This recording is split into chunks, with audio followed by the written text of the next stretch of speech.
अरावली पर्वतमाला की सुरम्य गोद में स्थित बेनामी आश्रम रैनागिरी धाम न केवल आध्यात्मिक चेतना का स्रोत है, बल्कि श्रद्धा, सेवा और प्रकृति प्रेम का अनुपम उदाहरण भी बन चुका है।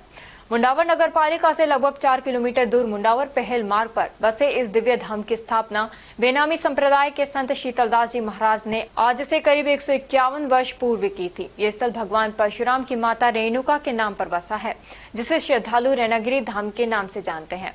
बताया जाता है कि भगवान परशुराम की माताजी रेणुका ने यहाँ घोर तप किया। तप पूर्ण होने पर जब उन्हें फल की आवश्यकता पड़ी, तब भगवान परशुराम ने अपना फरसा जमीन में मारकर जल निकाला था, जिसके प्रमाण आज भी मौजूद हैं। ये वही भूमि है जहां भगवान परशुराम ने भी घोर तपस्या की थी और जिसकी तलहटी में स्थित परशुराम कुंड आज भी आस्था का केंद्र बना हुआ है। यहीं शीतलदास ने तपस्या कर परशुराम जी के दर्शन प्राप्त किए और एक आध्यात्मिक आश्रम की नींव रखी। श्री राम, मैं आपको बाबा शीतलदास जी महाराज का जीवन सूक्ष्म रूप में परिचय दे रहा हूँ कि बाबा शीतलदास जी महाराज जो आप देख रहे हैं, ये अलवर राजा के सिपाही थे।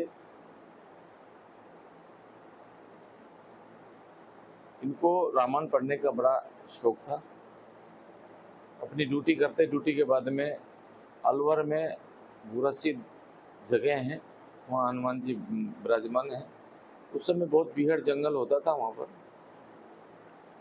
तो ये ड्यूटी करके जयपल्टन में इनकी ड्यूटी थी। वहाँ से 1-1.5 किलोमीटर का अंतर है। तो वहाँ ड्यूटी के बाद में वहाँ जाते और हनुमान जी को रामायण सुनाते थे। एक दिन ऐसा होता है कि रामायण पढ़ते रहे और ड्यूटी को भूल गए। तो इधर बराबर चल रहा रामायण सत्संग, पहरा बदली का वहाँ नियमित उठा प्रसंग। देखा तन में शिष्य को रामायण के रंग, धर कांधे बंदूक को जा पहुंचे बजरंग। बजरंगी पहुंचे पहरे पर, सबने देखा शीतल आया। लग सका न कोई मरम भेद, साथी को पहरा संभलाया। इधर कथा कहते कहते रामायण का विश्राम हुआ और सैनिक को अपनी ड्यूटी का एक अचानक ध्यान हुआ। जब घबराए, देखा यार तो मैं गलती होगी मेरे से और मैं जो है ड्यूटी नहीं गया, कल मैं हनुमान जी को कैसे रामायण सुनाऊंगा।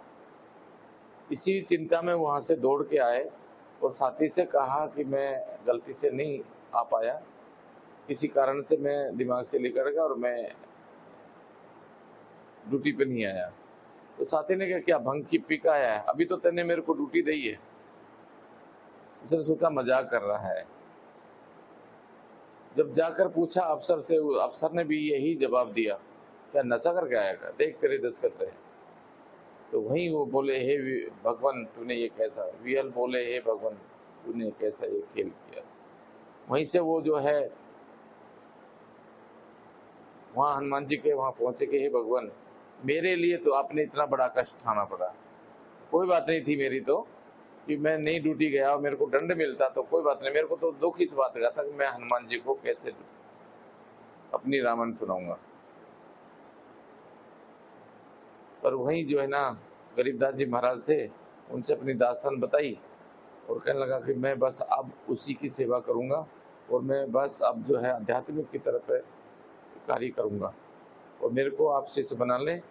तो वहाँ उनके गरीबदास जी महाराज के शिष्य बने और फिर रमते विहार करते आए रैनागिरी के सुंदर वन में। यहाँ रम आए और यहाँ मन मान गया और मचल गया, सोचा बस यहीं तपस्या कर। यह स्थापित कर बजरंग देव को गुफा मध्य पहुंचे जाकर।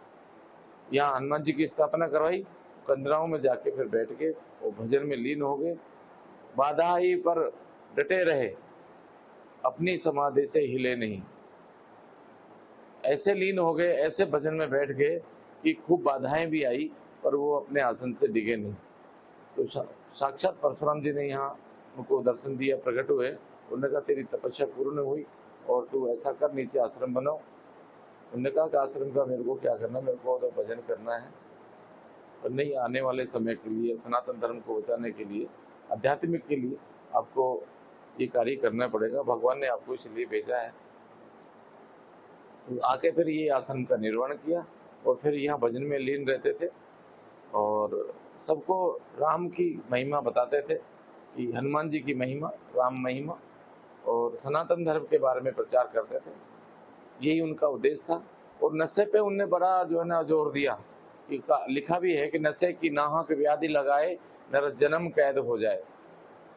कि नशा नहीं करना चाहिए, नशे से दूर रहना चाहिए। किसी को फंसाना है तो उसको जेल करवाने की जरूरत नहीं है, उसको नशा सिखा दो